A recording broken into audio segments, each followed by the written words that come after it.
Welcome, my students in economics. Today we are going to look through the topics called market structures.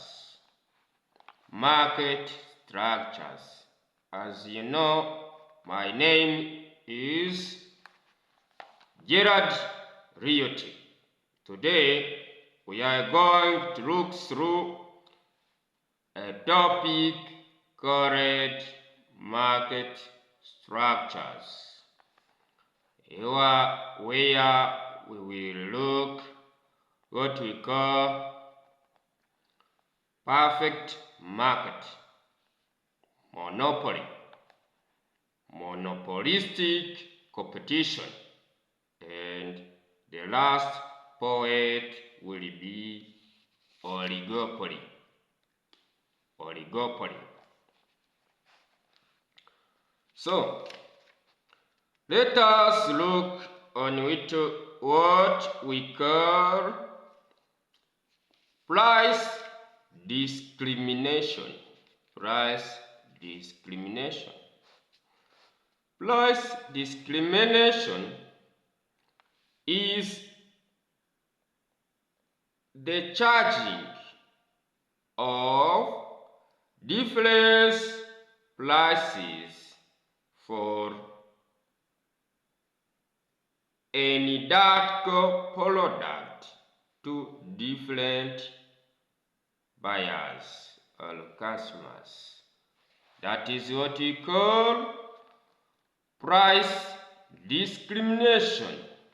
Is the charging of different prices for an identical product to different buyers. So you have an identical product, but you are charging your clients or buyers, different buyers, you are charging the different prices. That is what we call price discrimination. So, in market structures, we will look the following. There is what we call perfect competition, monopoly, monopolistic competition, oligopoly, and what we call monopoly. What comes into your mind, or what do you understand about the term of monopoly? Monopoly is a market situation in which there is only one seller of a product that does not have a close substitution. That is what we call monopoly. Monopoly is a market situation where there is only one seller of a product that does not have a close substitute. It means the supplier of a product is controlled by only one firm. So, how to control a monopoly? How to control a monopoly?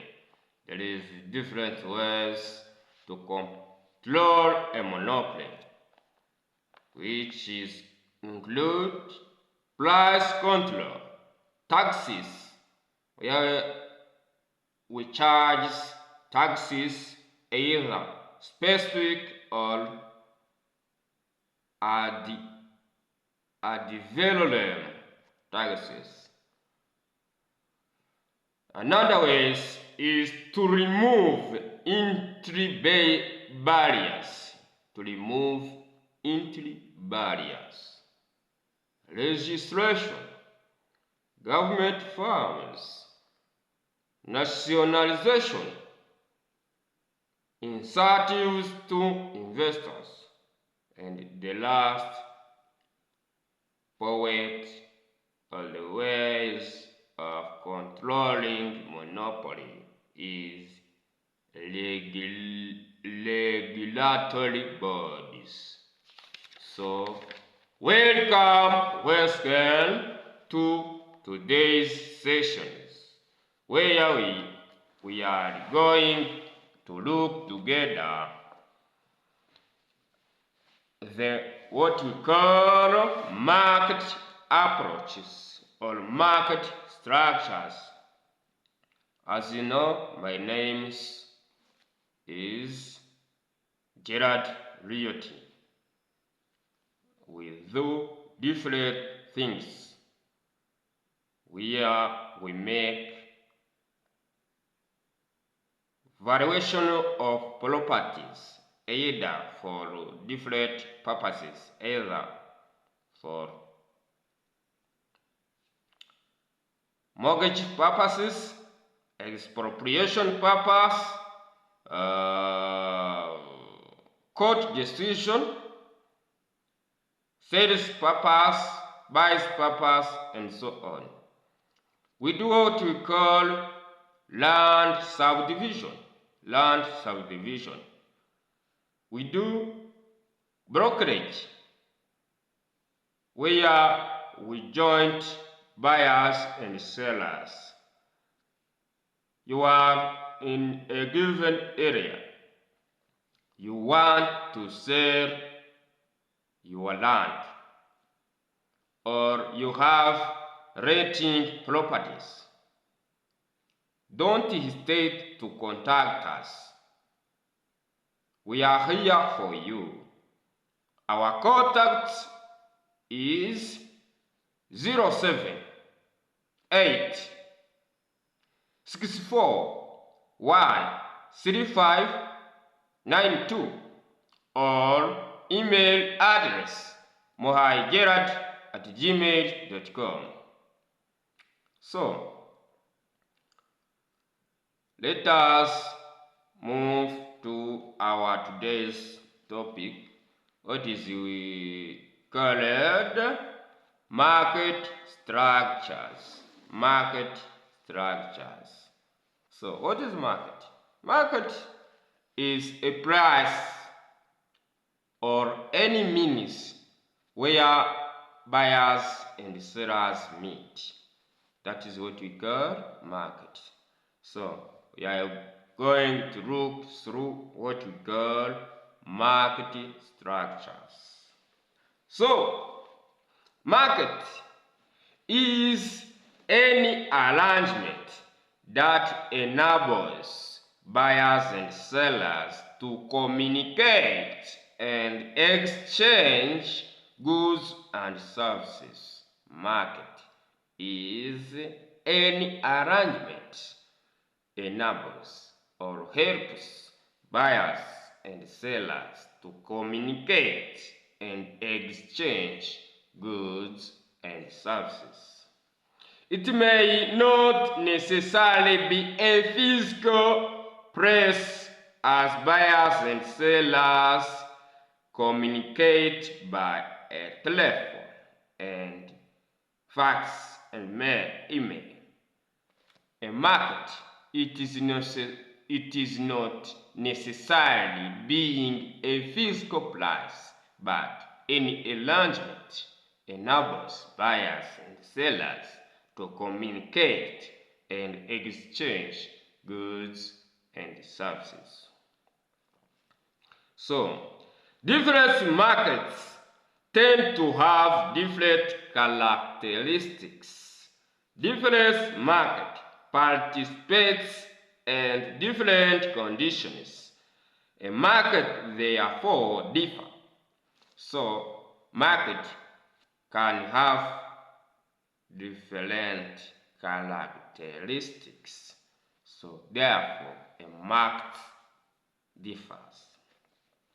We can therefore say that the market structure is the set of unique and distinguishing characteristics, players, and conditions that exist in a market at a particular time, and they determine how a market operates. Market structure is a set of unique and distinguishing characteristics, players, and conditions that exist in the market at a particular time, and they determine how a market operates. So, generally, markets are categorized into two broad categories. Markets are generally categorized in two broad categories. There is what we call perfect market or perfect competition. Perfect market or perfect competition. Another category is what we call imperfect market or imperfect competition. So there are two main categories of market. That is what we call perfect competition or perfect market. There is imperfect competition or imperfect market. Those are two categories of market. So, in classifying a market structures, we generally consider the following factors. What are the factors we consider when we are classifying the market structures? Those are the following. We look through what we call number of farmers or sellers in the market. Is it one? Are they just few or very many? We consider that number of farmers or sellers in the market. The second is nature of sellers in the market. Are they same size? Are they same size? The nature of the sellers in the market is another factor that we consider when we are going to classify the market structure. The third one is the number of buyers in the market. Are they many or few or only one? The number of buyers in the market. The fourth factor that we consider when we are going to classify a market structure is what we call what are the goals of sellers and buyers in the market. The goals of buyers and sellers in the market. Another thing we consider when we are classifying the market structure is what we call what is the role of government in the market.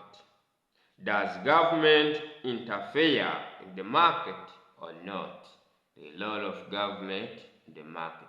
Does government interfere or not in the market? So, the next point we consider when we are classifying the market structure classification is what we call the nature of products produced and sold in the market. So, are the product identical or same? Identical or the same? Or are differentiated or completely different?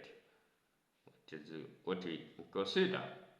So, the next point is how easier is it to enter and leave the market or industry?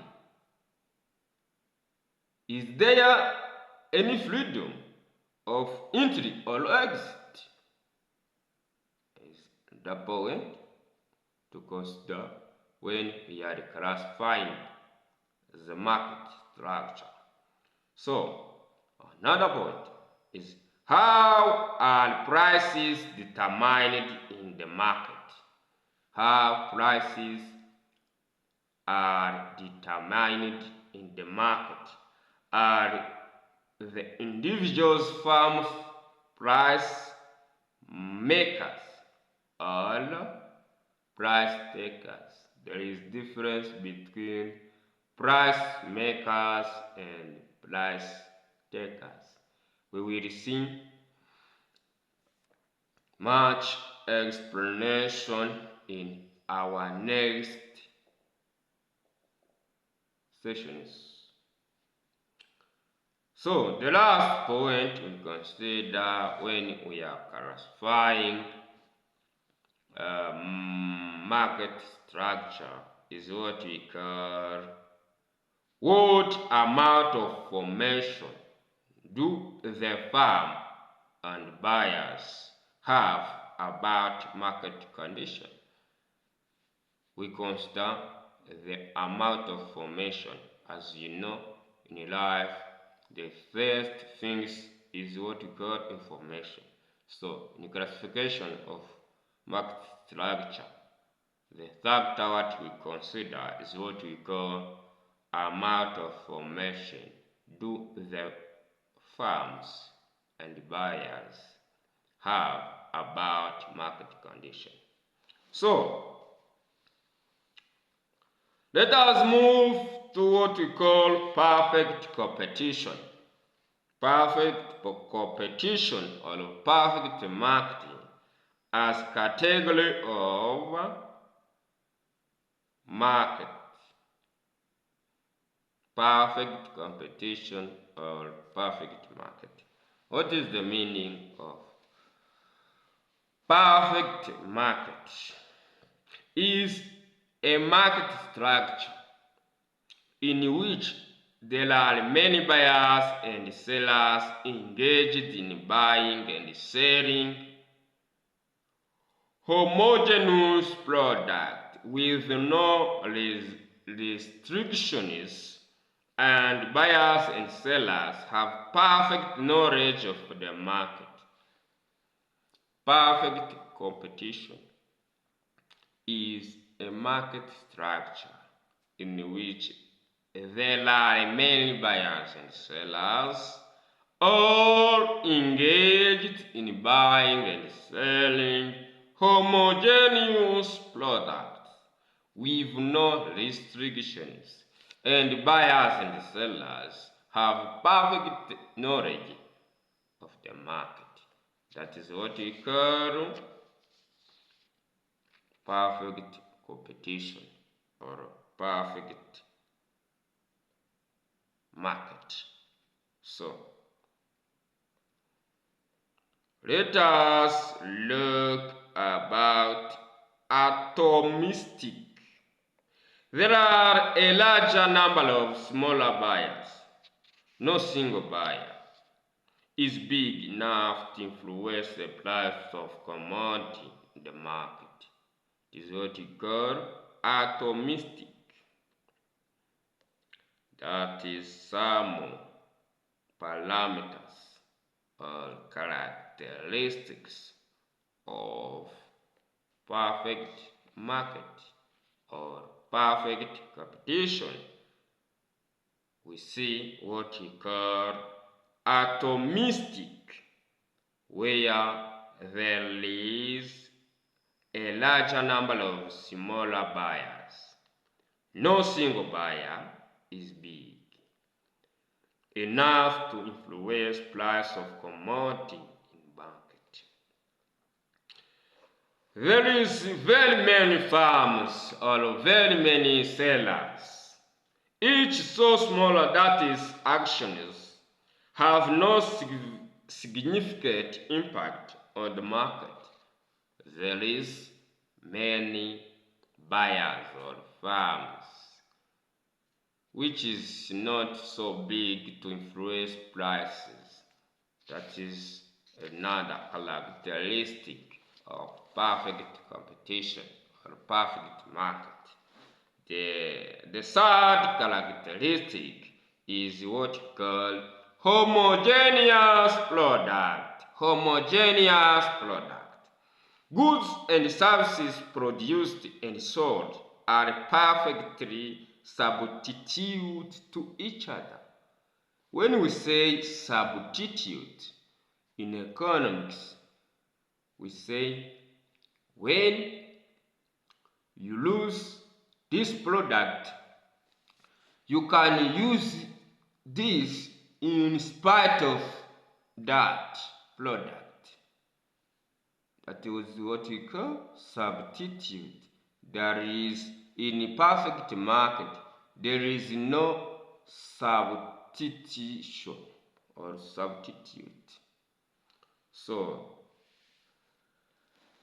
there is what we call perfect and complete information. All buyers and customers have perfect knowledge and skills about the market. So, there is what we call equal access to factors of production.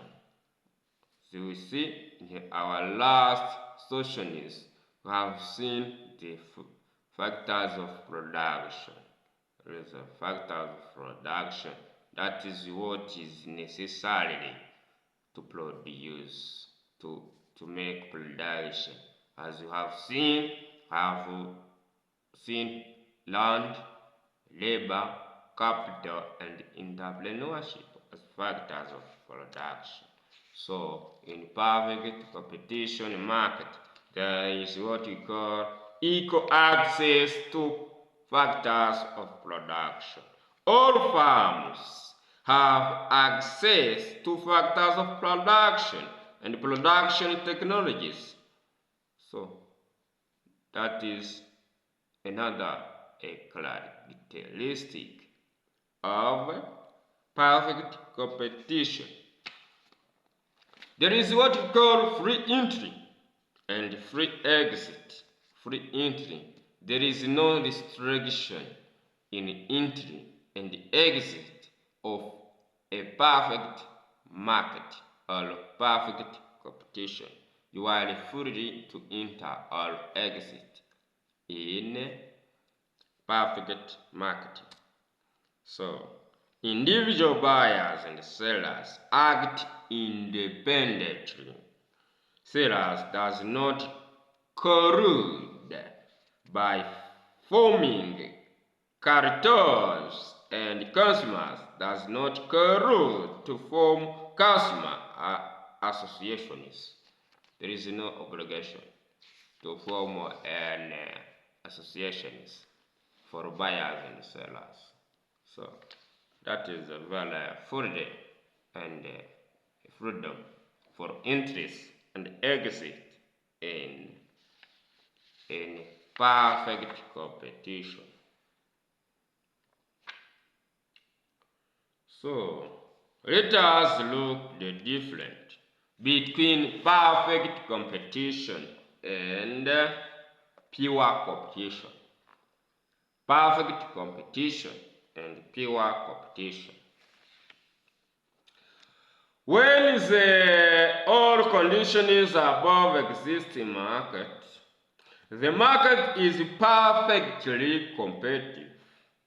However, If there is no perfect knowledge and no perfect mobility of factors of production, then the market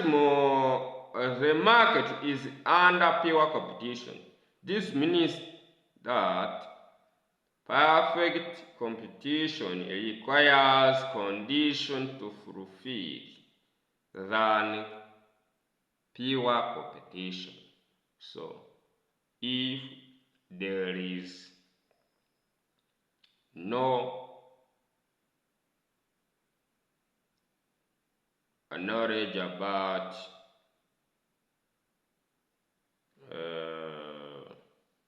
market, if there is no mobility of factors of production, if all factors of perfect competition is not fulfilled, it will become a pure competition. So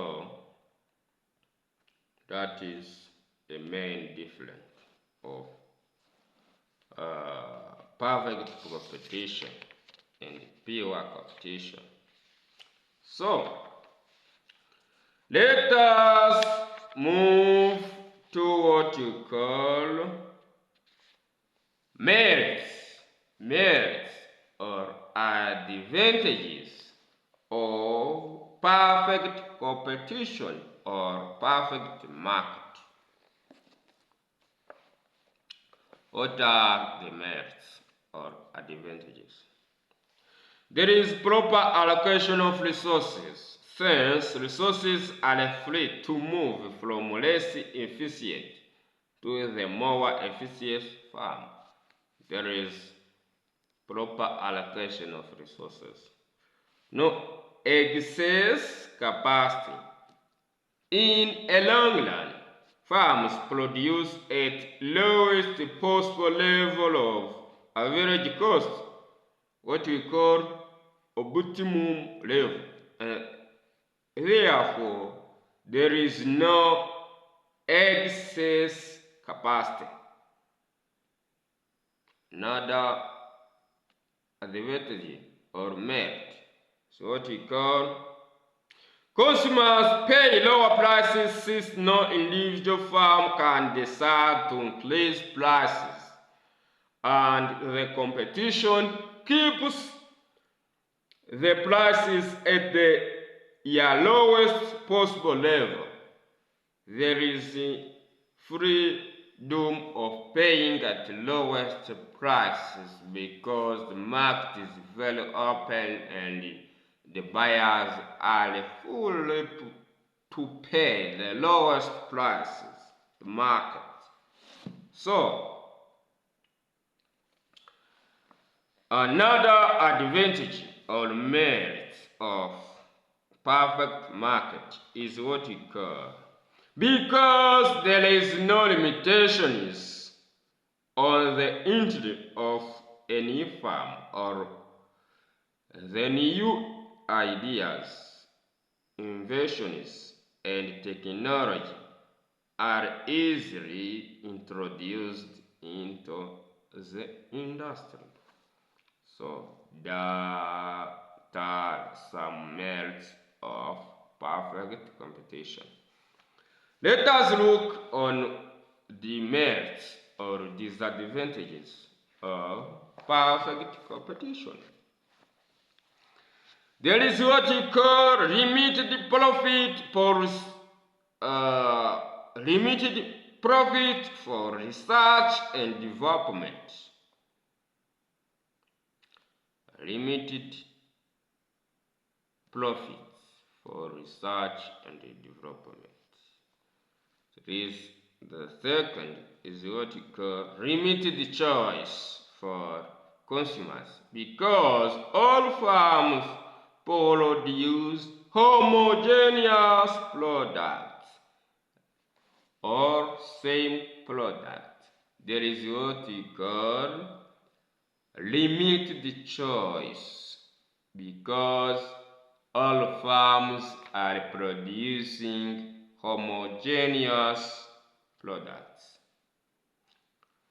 It leads to unemployment, especially when inefficient firms are out-competed and forced to leave the industry. There is also duplication of goods and services, since producers produce homogeneous products, hence resources wastage. So those are some merits of perfect competition. Let us look on what we call monopoly. Monopoly. The word monopoly. What is monopoly? The word monopolies uses a prefix of mono, like in monotony, monogamy, monology, and monoculture. When we say mono, we mean something that is one. Mono means one, or single. Mono. When we say monopoly, it's simply a market that is controlled by a single firm. So, monopoly is a market situation in which there is only one seller of a product that does not have a close substitute. That is what we call monopoly. Monopoly is a market situation in which there is only one seller of a product that has not close substitutes. So that is what we call monopoly. So in a monopoly, there is some sayings that if you are monopolistic, you can say, I charge what I want. I am price maker. Nobody else sells what I sell. If you are monopoly, my product has no close substitution. It's not easier for a new firm to join this business. That is simply a monopolistic behavior. They charge what they want. Nobody else sells what they sell. Their product has no cross substitute. It is not easier for the new firm to enter in the market. So that is what we call monopolistic. There is different type of monopoly.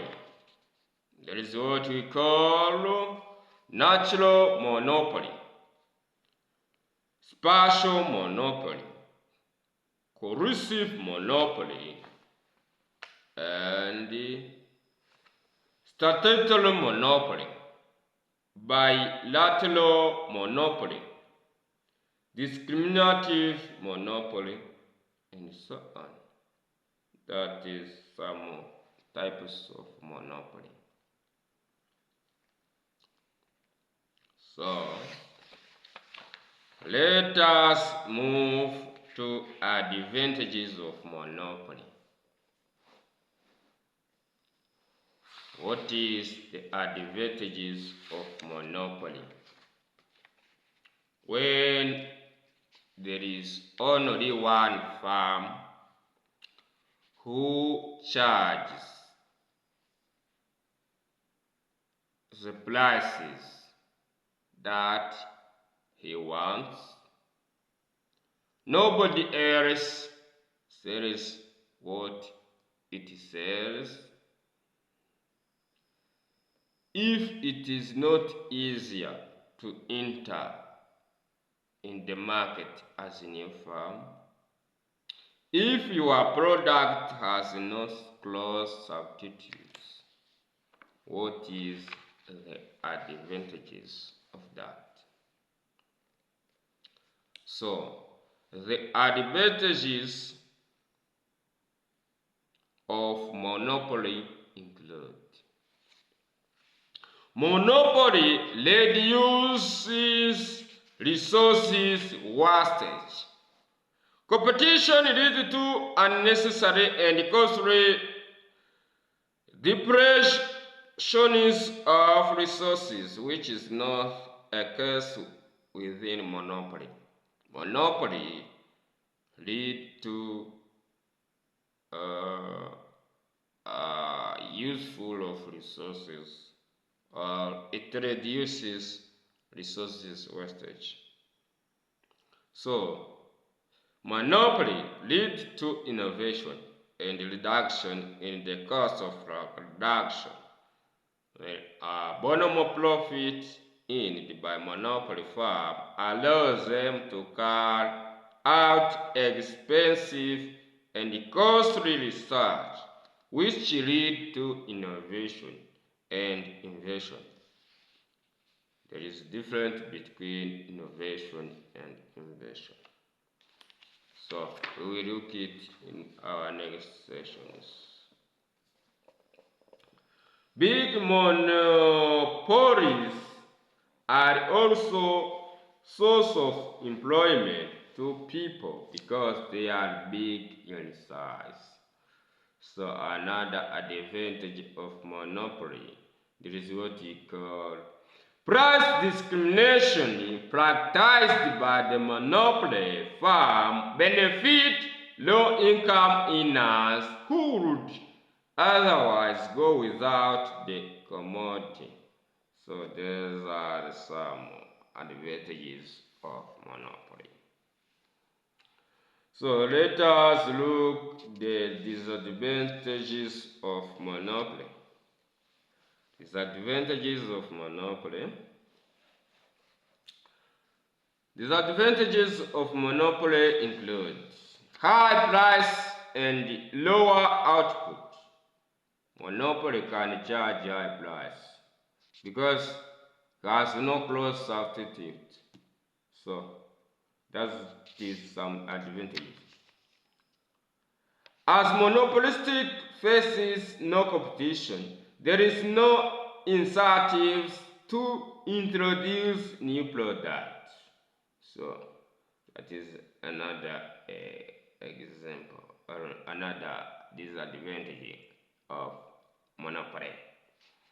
And an unequal distribution of income. An unequal distribution of income. When you are monopolistic, all incomes is an unequal distribution. The higher profits of monopolists may be considered by many as unfair. Their with an income inequality, their wide income inequality. The income are closed in certain people. There's what we call income inequality. Let us look on what we call price discrimination. Price discrimination, as you know, Price discrimination is a charging of different prices for an identical product to different buyers. There is three things in price discrimination. There is prices. There is what we call a product, identical product,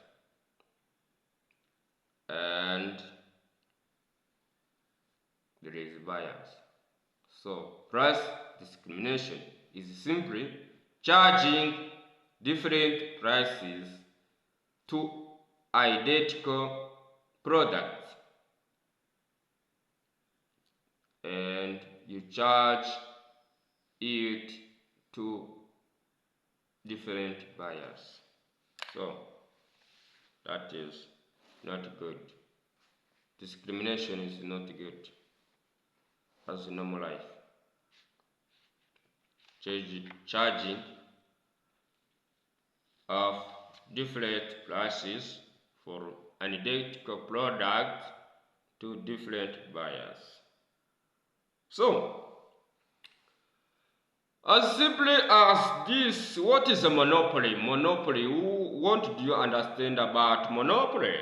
Monopoly is a market situation in which there is only one seller of a product that does not have a close substitute.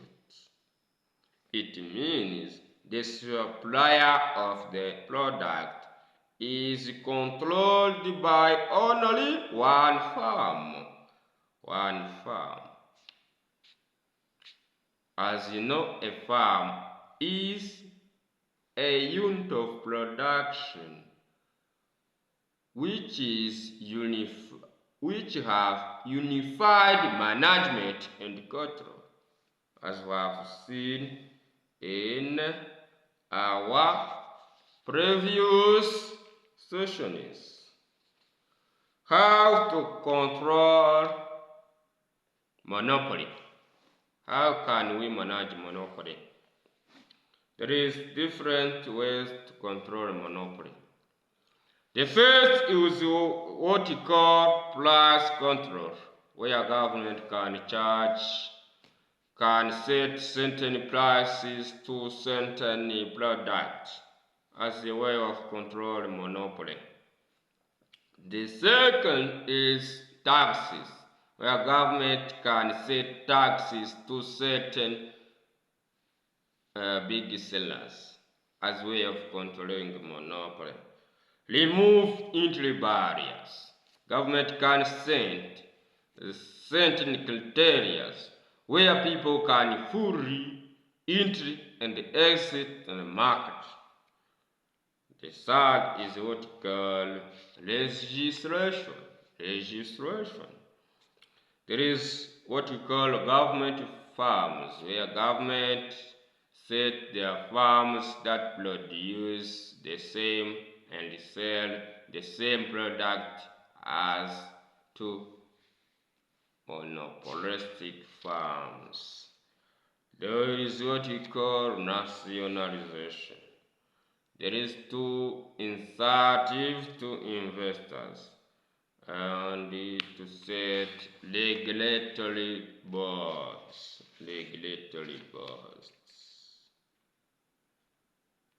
So this is our last point of today's lesson or session, where we have looked on market structures, where I have seen what we call perfect market or perfect competition. We have seen monopoly, monopolistic competition, and oligopoly. So we have looked what we call price discrimination, where the farm or seller is charging of different prices for any that core product to different buyers. We have seen what is market structures, where we look about perfect market, monopoly, monopolistic competition, oligopoly, and monopoly. We have seen that monopoly is a market situation in which there is only one seller of a product that does not have a close substitute. It means the supplier of the product is controlled by only one firm. We have seen how to control monopoly, where we have seen what we call price control, taxes, different taxes, specific and ad valorem taxes. Have seen the ways of removing entry barriers, where new firms can be fully entered in the market. I've seen what we call registration. Can we get what we call government firms, nationalization, incentive to inventionists, and the last point was regulatory boards. Thank you for watching today's video. As you know, my name is Gerard Realty. We provide different services in Gerard Realty Limited, where we give you evaluation services for different purposes, either mortgage, either expropriation, either sales, bookkeeping, and so on, court decision, and so on. We provide services of brokerage, where we are in intermediate of buying and selling of land and the improvements, houses, buildings, and so on. We provide the services of land surveying and as such land subdivision. Those are people who want to register their land for first registration, or those who want to subdivide their land for different purposes, either selling all, they want to give certain part to their children or to their friends. Those are our work. Don't hesitate to contact us. Our contact is 0786413592, or email address mohaigeradi@gmail.com. We work at Lubengela sector, Kalonji district, in front of Kalonji headquarters, at the third doors, down to this national road of Kivubet.